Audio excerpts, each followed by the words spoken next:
Hello, hello. Welcome to 70s Daydreams. And today we are kicking off the sci-fi season.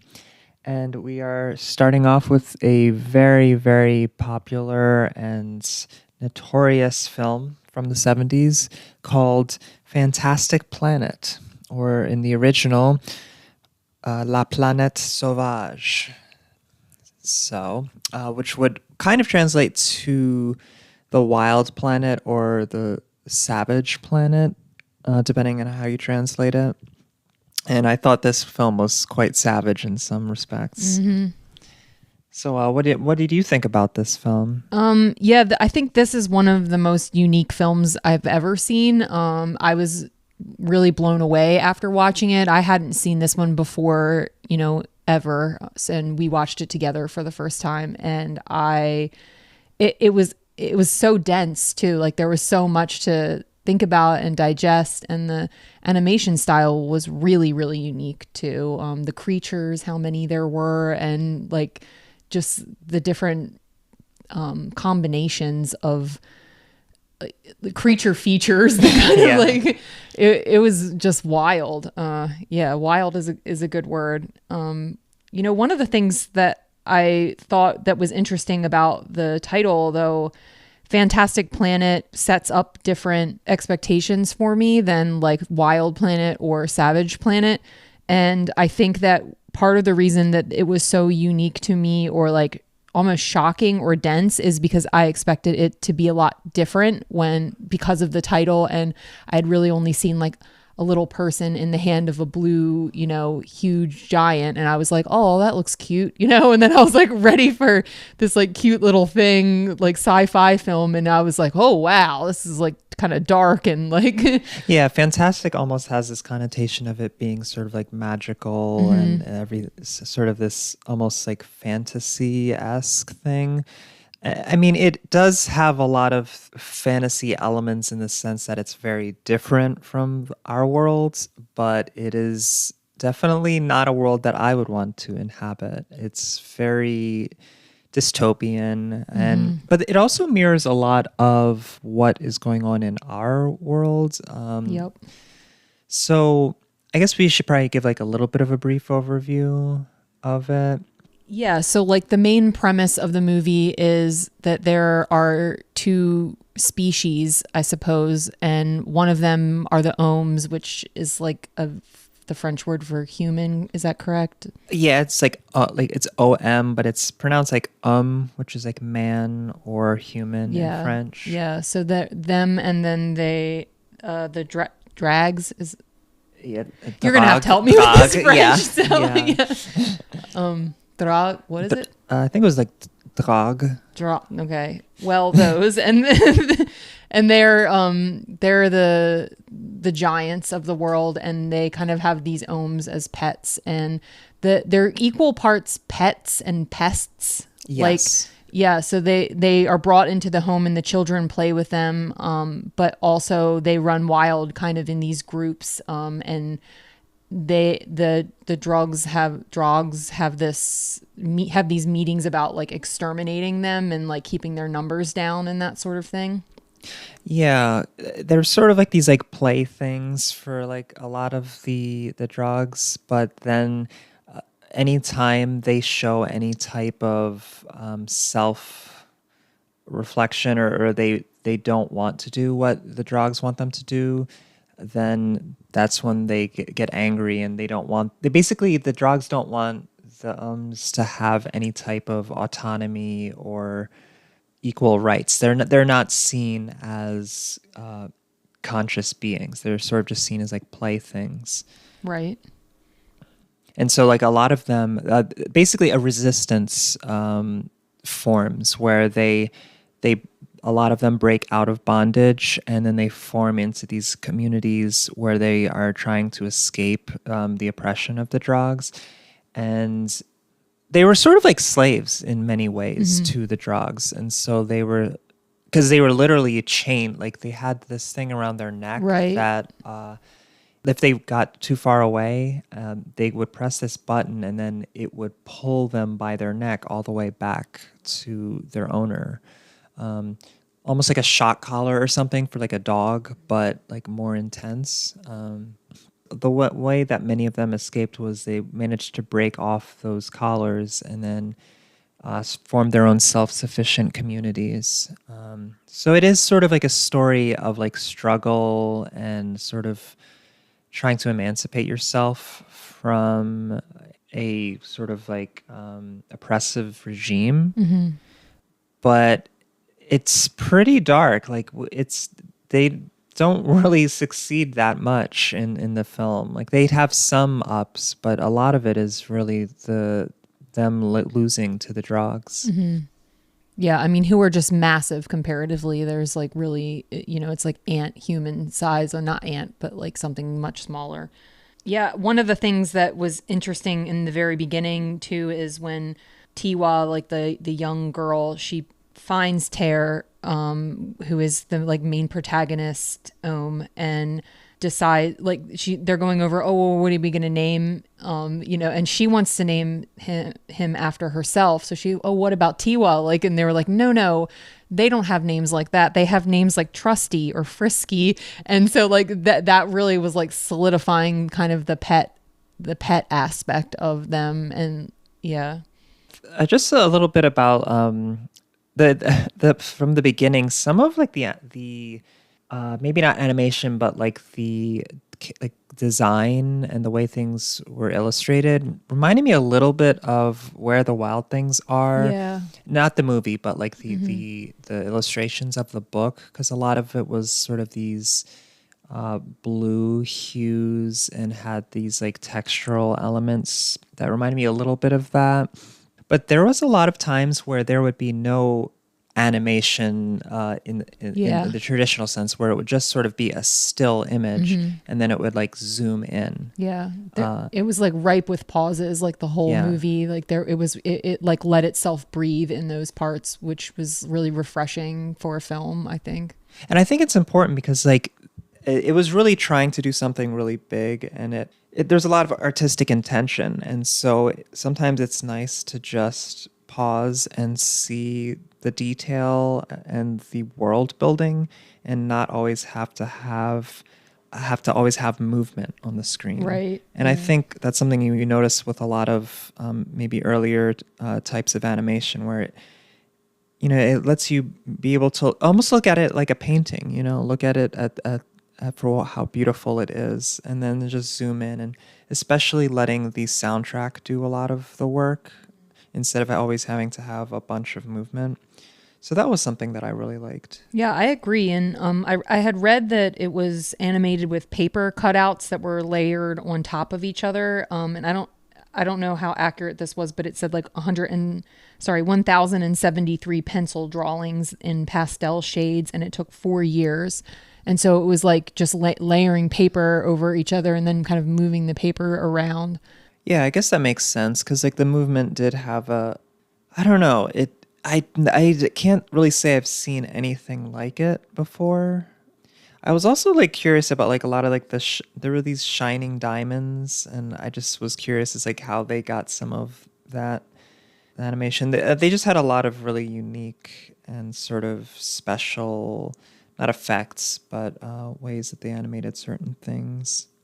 Yeah, I'm trying to think about those diamonds because to me they're so sonic. Like it was more about the sound. That was what I'm remembering from them. But I wonder if they were playing with like the lighting or in some way with it, or like using some kind of metallic hues in the pencil drawings. Or yeah, and there's also a lot of fade outs that I noticed. Yes, yeah. That's not something that we really do much anymore, but there would be. It was almost like a beat, like sort of we talk about in like writing, where you have like a beat where something happens and then it stops and then the next thing happens, and yeah, that was sort of another sort of pacing, a way to pace things in a nice way. It's like, okay, this happens, and then we're gonna fade out, and then we're gonna go on to the next thing and see what the next scene is, instead of just immediately bouncing to the next thing. Oh, this is random, but I like the leader's jellyfish hat. Do you remember? the leader of the drogues. Or no, no, the of the ums. He had this. The cloud puff hat, like that one, or Yeah, yeah. yeah, but it looks kind of like a jellyfish. Which reminds me, do you want to speculate a little bit on some of the rituals that were in this film? There was a lot of like interesting world building with like mating rituals Yeah. and just like all of these sort of surreal. I don't know what they meant or like what they were trying to convey, but Yeah, I mean, I can't say that I understand that or like really have much to say or comment about like what I'm speculating that meant. Like I feel like right away with the film, like it starts out with the woman running with the baby and she's like topless, and so like there's like a lot of nudity in the film, and like specifically breasts, like that's like a huge thing throughout the film. And even the drogue's eyes, they look like breasts in a way to me, and like a simple drawing of that. And then there's like the nudity in the end with the mating ritual. How I still don't understand the end at all. Like I looked up a bunch of articles like what does this mean, and I still didn't find answers. And like I don't think that I necessarily need to know, but like there was definitely, you know, this kind of sexual tension in the movie that was really present, but also like almost an undertone all at the same time. Like it was overt, it was right there in your face, but then it was also like there was something, it felt almost sinister to me in a way, like yeah. throughout the whole movie. Yeah, some like the rituals of the ums at first, I'm not saying that they weren't consensual, but they did seem a bit, I don't know, maybe exhibitionist or Mm-hmm. something. And maybe that's fine in their culture, but it would, there was some, weren't they like, didn't like the women run away and then the men chase them, or Oh, with the alms, the yeah, ums? Like there was yeah. like sort of this like coy cat and mouse game Mm-hmm. going on. Cause like I remember the women got naked and then I don't know, it And was then they like lit up in the forest once they like found each other and like were together or something. yeah. Yeah, and all of that took place atop a drogue's skull, like, Yeah. and then like that was the whole ritual started that way, and then like ended up in. And the other thing that I noticed about that was with the ohms in the communities that were like not part of like the pets and or the slave culture, like it was like there weren't really children that were shown at first until they had that mating ritual scene, and then after that there were children, and there weren't older people either at first, At and first. then there was that older lady who ends up dying at the end, and with Was that the, was that character, the older woman, was she, because I remember when the protagonist arrives to the colony, they they're very, some of the higher ups are very suspicious and they think that he's lying and they don't believe that he has actually has information about the drugs. That it seemed like they had a very clear a way that they believed they needed to resist the drugs.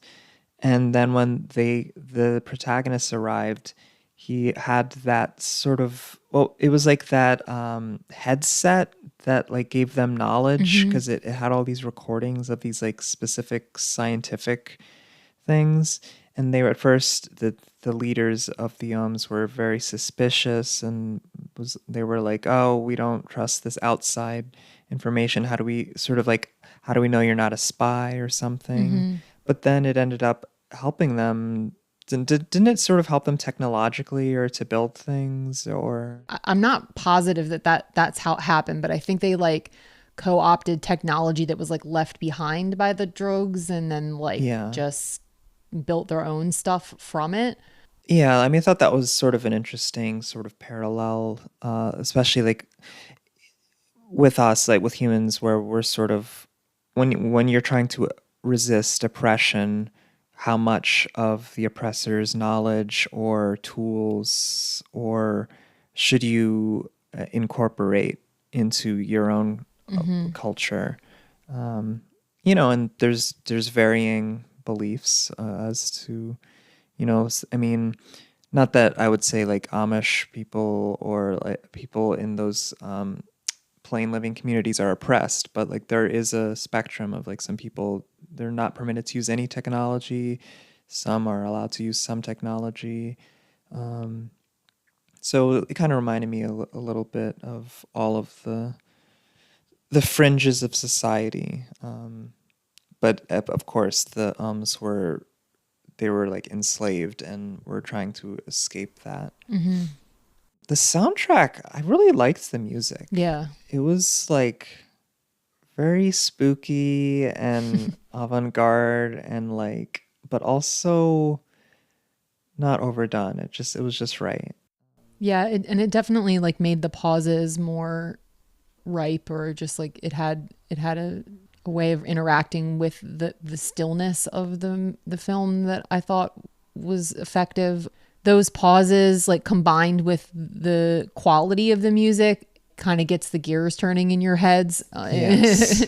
Yeah, the music reminded me a little bit of what was the other one we watched with that had a lot of like robotic type of like ticking and stuff? I think that was Krabby, Might have wasn't been it? Krabby. Because I think it's interesting. A lot of these films from this era, like a lot of the soundtrack features like rock instrumentation. So like like there's guitars and drums and bass, and it's sort of like like a freak out, like psychedelic rock type thing. Sort of like the more fringes of psychedelic rock movements. But and then they also had sort of like this sort of stereotypical like sexy funk like Yeah. saxophone music during the mating Yeah, rituals. and when, I remember when we were watching it and we were like, are they? Like, are they?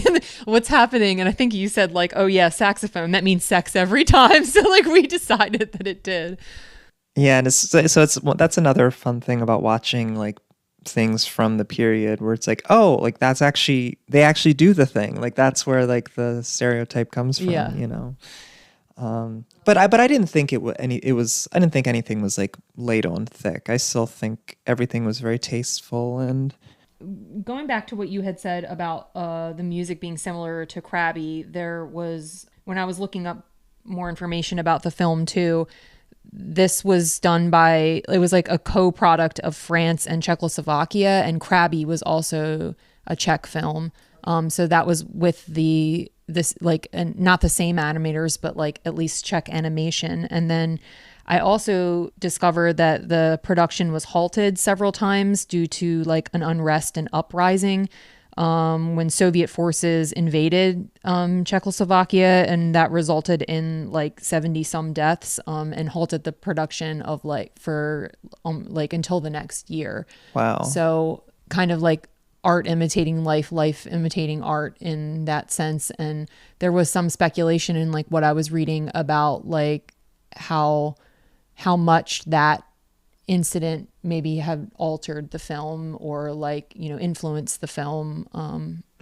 But Yeah, it seems like Czech cinema has some really unique visions and strong kind of anti-authoritarian bents. This isn't fully related, but there's another Czech film from the 60s called Daisies, and apparently that was quite controversial.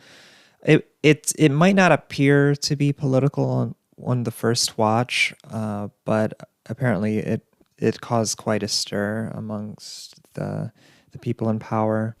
yeah, so I was also reading about how different people were also speculating about how like maybe the ending of this movie, or just like in general, was like obscured on purpose because it was so Not censored, but yeah, because it was so close to like what was happening at the time, like where it was being animated, but then also not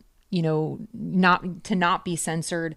And then this choice of making an animated film, like choosing to use an animated film and then choosing it to be surrealist, like as surrealist as it is, and those things being a tool to like further hide like political allegory within an art piece that like doesn't have to like come out right out and say it because it would be censored.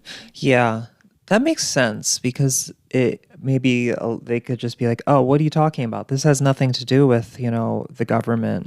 This This is is just a funny little sci-fi film. Like, well, why do you think like these things are so different than, yeah, a they're all human? Like, blue yeah, and well, like yeah, I don't know. Maybe that was why they put all of like the sex scenes in it, or maybe it was just the 70s and that's what everyone was doing, or the men at least. But yeah, that's hard for me to put my thumb on, like where with the nudity and that sort of thing, like how much of that is like of the time, how much of it is like just to do it, or if it's there's something like deeper. I mean, not like intellectual, but like like what did it like how what was it commenting on? Yeah, yeah, I don't know. It was a very yeah. It this film reminded me a lot of. There's this show called The Orville, which it's by created by Seth MacFarlane, the creator of Family Guy, and this it's a big departure from Family Guy. It's basically like it's very similar to Star Trek, like very very similar.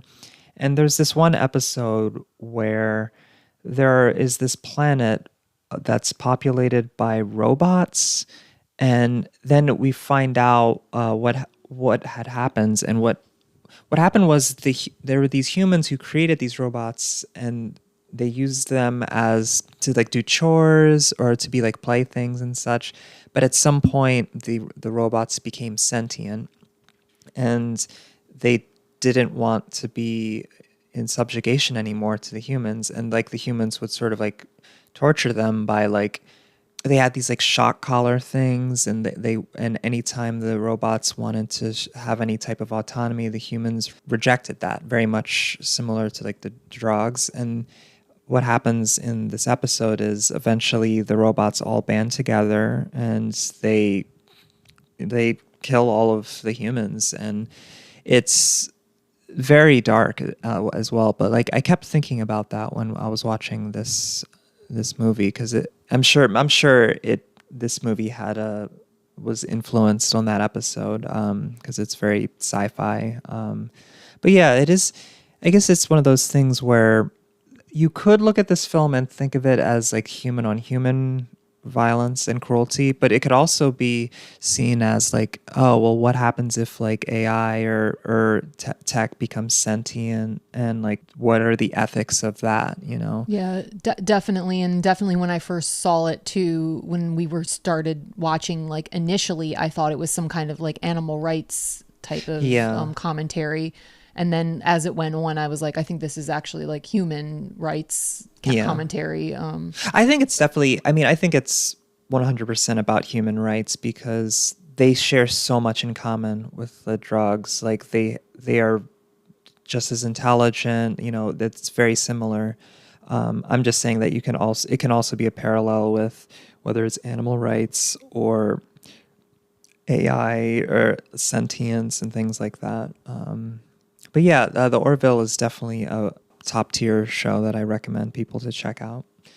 I was curious what you thought about the ending. And I know like we've talked a bit already about how it was kind of unclear, but I mean, it wrapped up really quickly. It was like basically like everything's fine now, but like it seemed like their solution to the heavy discrimination and like abuse and torture and really genocide like was apartheid, because they created a separate planet for the Ohms to live on, but it was the Ohms that created the planet for themselves. Like they kind of like took themselves away, but like basically it seemed to me like it was saying that the solution is to like stay apart as much as possible, like keep Completely people divest, keep yeah. people in separate locations, and then there can be peace. And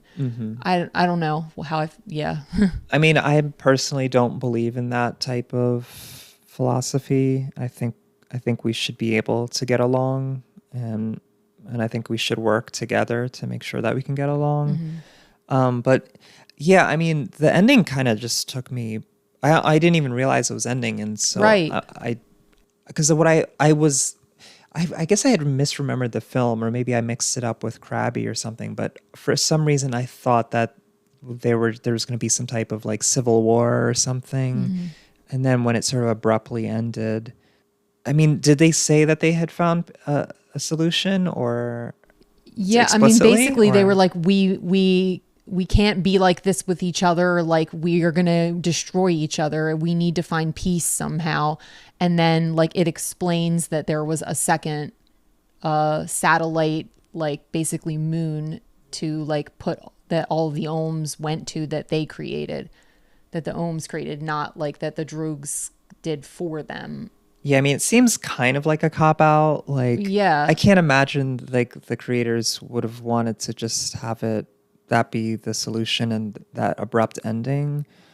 But like, how can a film be so much commentary and so like just so politically driven, and then like just be like, oh, the solution is really just to never talk to each other and Yeah. like be apart, and like just and the fact that the ohms don't even get to stay in like their homeland, they're like put on this like fake planet, like this artificial planet is what they called it, or moon, because I think that was what the Droogs used for their rituals, like was the original satellite planet. Yeah, it doesn't seem very fair. I mean, like, but were you saying it was the decision, or it was just a mutual decision between both of It was them? so quick, and it was just like one line, but it was just like them saying like the ohms made made this planet, and that's where they stay now, and that's where they are. Doesn't that doesn't necessarily mean that they wanted to do that? Right. You know, maybe it was like there was that was like, oh well, this is what we have to do, Yeah, and then or else. that's also like, who's the narrator of this story? Like, who's writing this history? You Yeah. know, is it the ohms or is it the Droogs? And like, it sounds like it's the Droogs at this point. Like, but it really felt to me more like you were meant to take the whole thing from the POV of Tear, the main ohm character, Yeah. but also Tiwa, like, and the fact that in the beginning they were like, oh, Tiwa was like, can I call him Tear? And like they like that they're almost the same thing, like in each, I don't know. Well, like Terra meaning like Earth, Mm-hmm. or like, planet, or or world is like Terra. I honestly don't know how to feel about the ending. Honestly, like, it just, like, when it happened, I was just like, wait, that's it? Like, I was kind of taken aback. But yeah, I mean, maybe it does have something to do with the political climate it was made in. I mean, I guess that can be seen as a really political decision. I mean, I think there have been people who've made those argument in human history, like whether it's the Back to Africa movement and things like that, influenced by like Marcus Garvey, like, oh, it's just not possible for, African Americans we're never going to get first class citizenship. So there's people, who believe, oh, we should just immigrate back to Africa. And I think there's been other political movements about returning to a place, or just completely divesting from the oppressor. I don't know if that really is a viable solution, especially in such an interconnected world, Okay, because can you ever truly divest yourself from someone? Yeah, I mean, and certainly our world now is even more so enmeshed, like in ways that we can't even Yeah, untangle. and the thing is, it's very difficult to find a place to just go to and claim as your own. Like, I mean, that's what happened. The history of Liberia is similar. I believed it was like the freed slaves. There was this project to settle them in Africa, so that they could, I guess, have a better life, supposedly. I don't, whatever that means. I don't know who the political actors in this were, but it didn't really turn out the way it was supposed to because, well, people actually already lived on that land, you know. So obviously, issues arose between like the people who were already there and then like the newly arrived people. So it is, you know, like we don't have a moon, you know, you can just like send people up to. Yeah, in all, I thought this was probably one of the most unique films that we've done, and probably just one of the most unique films in cinema, probably. The world building, the animation, the art design. Yeah, I mean, definitely. And also, like, can we talk about like everything that we just talked about, like with liberated groups and that sort of thing, and like the choice to make everybody white, like all of the ohms are white, Yeah. like what, like was that intentional? Was that like a gross oversight? Like what? Yeah. I mean, yeah, it makes you wonder because they did make the drugs blue so that they were somewhat aware of, you know, Race in race. general, yeah. So, I mean, I wouldn't be surprised if it was simply these white people who were making it just simply not thinking about that. I mean, I think that could definitely be a reason. They just simply didn't think to include anyone else. I mean, I doubt that. Well, I hope that it was not some type of like, you know, commentary about how like white people are oppressed. I'm assuming that wasn't it either. Um, I don't know. I'm guess it seemed like it might have just been an oversight because Yeah, it's just like kind of another one of those things that's like falling in the hole at the end or something where you're just like, what? Yeah, I don't, this definitely more questions than answers coming out of this this film. I don't know. I mean, maybe it was just a coincidence or something because there wasn't really much talk of diversity and stuff in those days, so maybe they just thought, well, we'll just make them look like me and all my friends. You know? Right. And initially how all of them were like the same age even still, and then there was like no diversity in age until like the mating ritual also. I don't know, it feels, because to me it's like it almost feels intentional, but like it's so easy to write it off as like, oh, you know, they just weren't thinking type of thing. Well, I thought like the older people were sort of like these wise sort of like higher ups, or maybe they were protected and like they weren't out on the grounds like doing like the work of like, because like I remember like they went back into the house, the Drog's house, to like steal some like foods or things like that. And so I just thought that like, the older people were maybe sort of not protected, but sort of just like maybe they had paid their dues and now they were just on like the political side of like coming up with decisions and things, or maybe they were sort of like the elderly and sort of doctors or midwives or something. I'm not sure. Anything else? I don't think so, other than just like, yeah, just saying again like how utterly unique this piece was. And like one of the things that like even solidifies that for me hugely was there was some scenes towards the end, and it was like the doorways were triangle, or like the way that they got into different, and I was just like, wow. Yeah. Like whoever's brain this came out of, like I just am in awe of like what they can create and how they think about you know, just these creatures, and wild, like truly wild. And getting down to like the semantics or whatever, like I kind of wish that it was Wild Planet or something, you know, just instead of like Fantastic just doesn't fully do it for me. But also I keep thinking back to like, would I be as wowed as I as I was if I was already set up to believe that it might have been darker than it was, or more like just totally surreal, totally.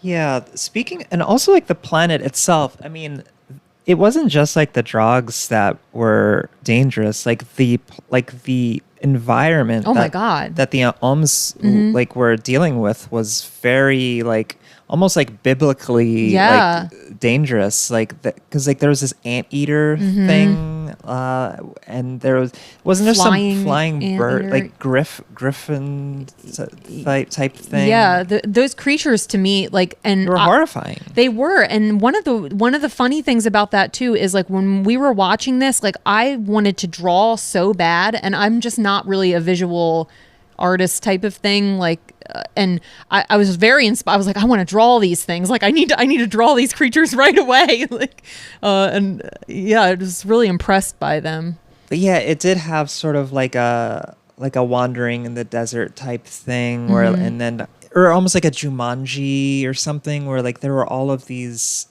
obstacles that they had to be aware of because like this environment was just so Treacherous. treacherous. Mm-hmm. Yeah, and I was God, like can these ohms catch a break? Like, they have No, the answer's they no. um Not unless they get their own artificial planet, I guess.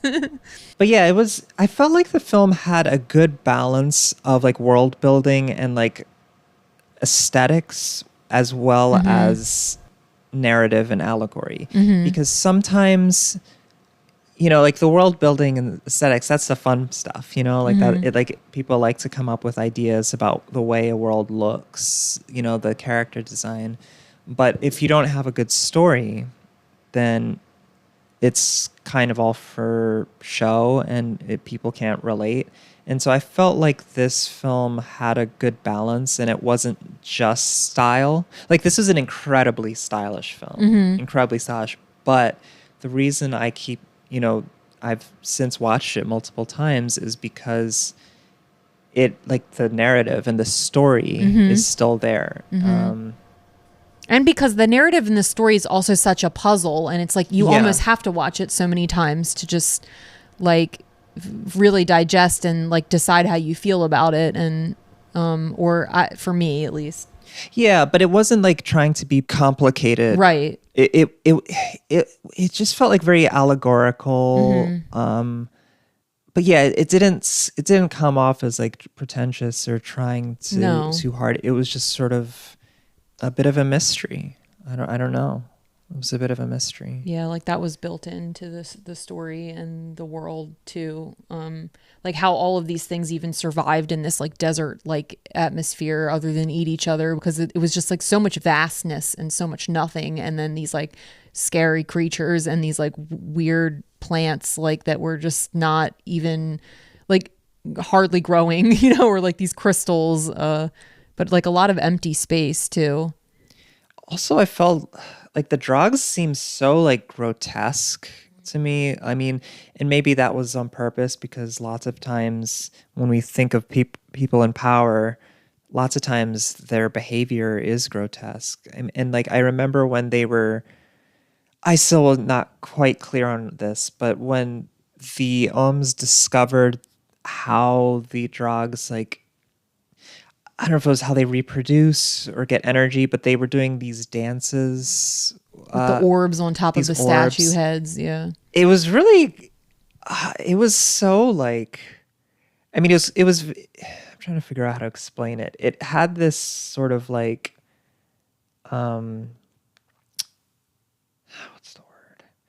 It was like beautiful, but also like creepy because like they were doing these like choreographed kind of like like Victorian style, like very like proper dances, but it just seems kind of like sick, especially considering what the drugs use their power for. And yeah, I don't know, it just felt like this like underbelly of and then especially like what really sold it to me is like when the drugs had their sort of like political meeting when they were talking about what to do about the ums, and they were all in that like theater, that sort of like Congress type thing. It was like so chilling because it reminds me a lot of like how a lot of the hate speech that we our politicians are constantly throwing around in Parliament or Congress, Hmm. where they're like, "Oh, something has to be done about these animals, these people. Like they're coming, they're invading, they're ruining things. We need to deport them." Like, and that was the rhetoric, and that's still the rhetoric that we hear today. And yeah, it was really that scene where they're all the politicians are together and they're just, what we have to do something about this pest, this problem. We need to get rid of them. And that was like very clearly related to all of like the genocides and things that we see Yeah. throughout history Yeah. And and now now. and now. Yeah. I definitely agree too about the ending and how that felt really chilling to like see and I think it's the music too that they used with the dancing ritual at the end in the orbs. But yeah, like there was an underbelly to it that felt like really unsettling. And and I think for me I hesitate to say this because I feel like it's like super American, but like with the nudity throughout it, like that to me kind of made it more chilling in a way, like especially that the fact that like the Tiwa character is supposed to be a child in the beginning and she has like full on breasts and they're like out in Yeah. like, and then she starts the mating ritual when she's like, I don't know, like a preteen or something like that. And it says like she's grown up. And so there's this like almost kind of like rapey undertone to things like in a lot of it. And then the ending being like that was the reveal of it. And then that felt chilling, but it also felt like really confusing. Like that didn't, like this is the reveal, but it didn't actually reveal anything about like I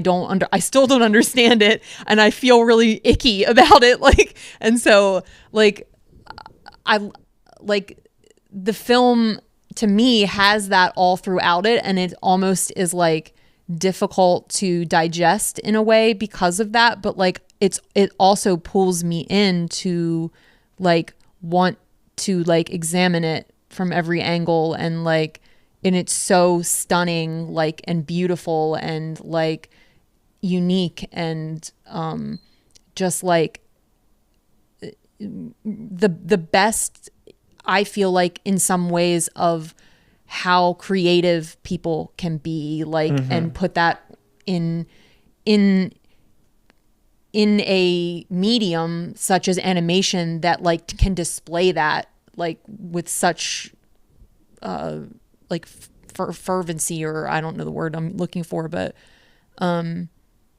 yeah, I was wondering if you had picked that up too, and I was like, I don't know if I even want to talk about it, like, because it's just so uncomfortable. Like, but There was some, yeah, the sexuality didn't seem very positive. I mean, with the there seemed to be a little bit of playfulness, but I don't know, in general, there was that sort of like icky kind of, I don't, I remind the scene with the drugs with the orbs on their head reminded me a little bit of Eyes Wide Shut, where like Tom Cruise, he like infiltrates this really kind of like elite sort of sex cult thing. And it's funny, like that movie was marketed and everyone thought it was going to be like this really sort of erotic, sexy film, but it's really just kind of about, I mean, I don't know, it just, there's like weird power dynamics and things like that. And that's kind of what I was getting from that scene, where it's like, especially like anytime you like get rid of the face and you just have bodies and they're just sort of mechanically going along with this thing, which dancing is supposed to be, like free, yeah. free and beautiful and like, a great thing. But like to see them sort of mechanically doing this dance with these orbs, and they all seem kind of like like uniform cutouts of each other. Like they're all doing something which is supposed to be like freeing and fun, and it's supposed to be like beautiful, and but instead it just had this like, and then there's like this voyeuristic element because we're seeing it through the eyes of the ums, Right. so it felt like, oh, like we discovered, like, oh, we found out how Their big secret. their Yeah. big secret. And it was almost like, yeah, like, because in the film Eyes Wide Shut, like when they go into like the mansion for the sex cult parties and everything, everyone's wearing these like masks so no one can identify who anyone is. It's just bodies. Just again. bodies. Yeah. And yeah, there was just something about like just those bodies like mechanically moving in these choreographed ways that just was, and already knowing how, I thought the Drogs were pretty evil. I was just going to say lack of empathy, but just like knowing their beliefs and how they treat the Ohms and seeing them dancing.